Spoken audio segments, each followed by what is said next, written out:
As you've reached the final week in Christian Ministries 452, Leadership and Ministry, I just want to reiterate the main content of this class as you begin to work on your synthesis paper.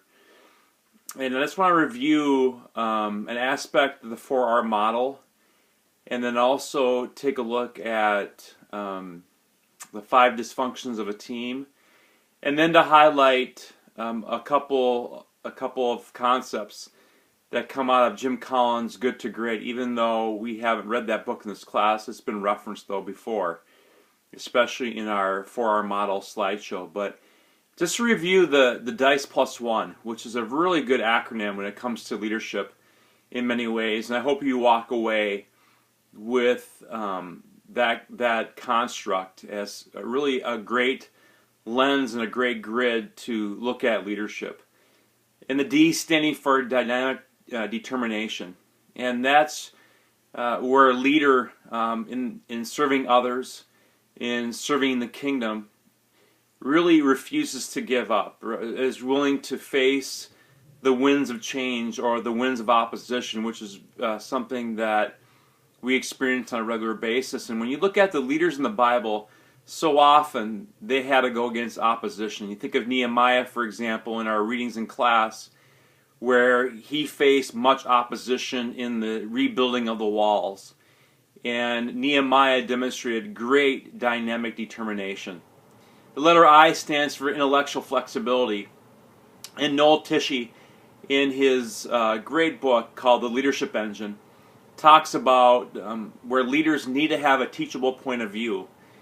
And Tishy was an instrumental part of developing what was called Crotonville, which is a leadership campus and leadership development for General Electric. In fact, I had a friend of mine who went there, and having a teachable point of view was something that's very important. And that's intellectual flexibility, because when we serve other people and we seek to be a transformational servant leader, it's so important for us to be open to other perspectives, to be open to different ideas, and not simply stay with what our perspective is and refuse to listen to others.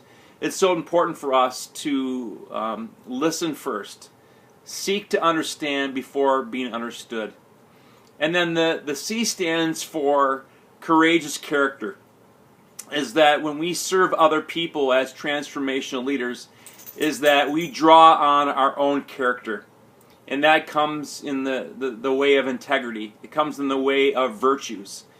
And very much who we are away from ministry, who we are sort of away from our leadership capacities or leadership roles, really makes a difference. It's like the proverb says, that out of the wellspring of our heart flow the issues of life. And who we are in terms of our character makes a big difference. And the E stands for emotional maturity. And that as we experience ministry as leaders, it's important for us to have emotional maturity, to have an emotional hardiness. I once had a mentor and friend of mine say that when it comes to ministry, that when it comes to leadership, it's so critical for us to have the skin of a rhinoceros and the heart of a lamb. But what often happens in leadership is that the reverse happens, is where we have the skin of a lamb and the heart of a rhinoceros. And emotional maturity, emotional hardiness is where we have thick skin, not to the point where we ignore people, but we can handle perhaps insults or criticisms or opposition, but at the same time, our heart is soft. Our heart is soft for the kingdom. Our heart is soft for serving other people. And that's DICE. Now the +1 comes down to I'm going to look over my notes here. The +1 is the collaboration quotient.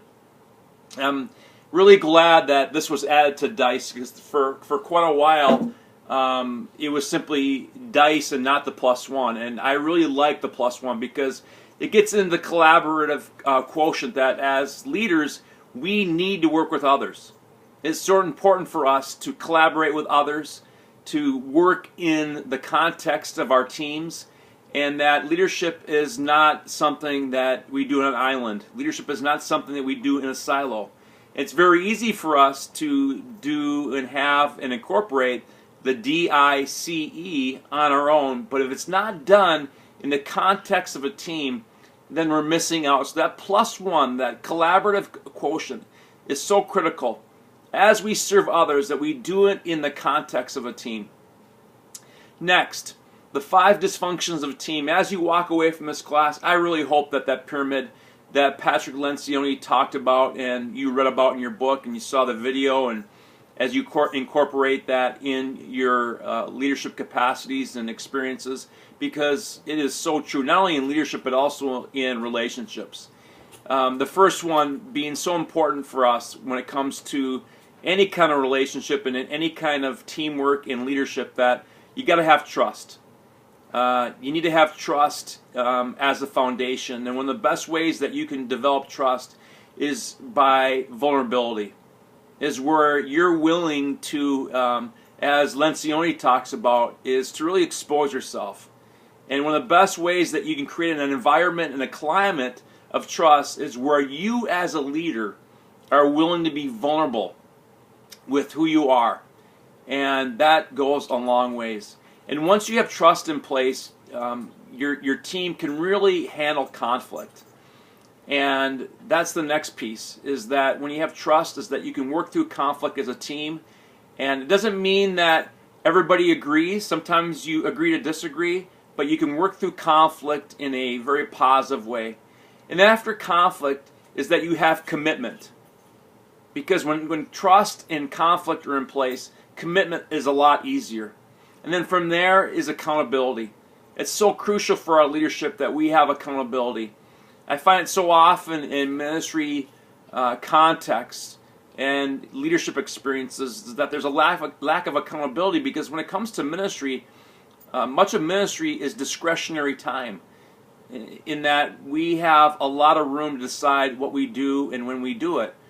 And it's important that we hold ourselves to be accountable to someone else, and that also the teams that we work with, whether volunteer or paid, is that there's a level of accountability, and people want to be held accountable. I find that when you have a trusting environment, one that's that works through conflict in a positive way, one that has a strong commitment, accountability really falls into place. And then lastly, results.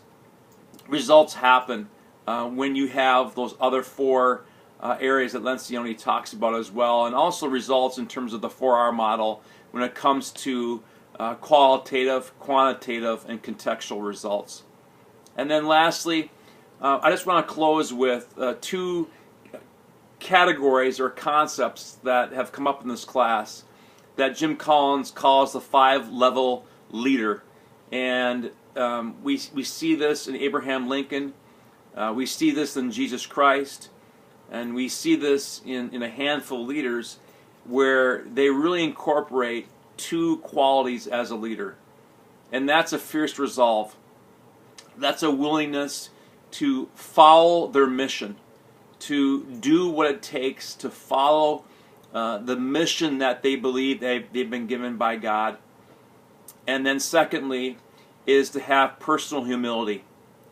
Those 2 areas, those 2 concepts, fierce resolve and personal humility, are so critical to transformational servant leadership. And I pray and hope that as you leave this class, that you evaluate yourself as a leader and really seek to be a leader who has both that fierce resolve, not willing to give up, not willing to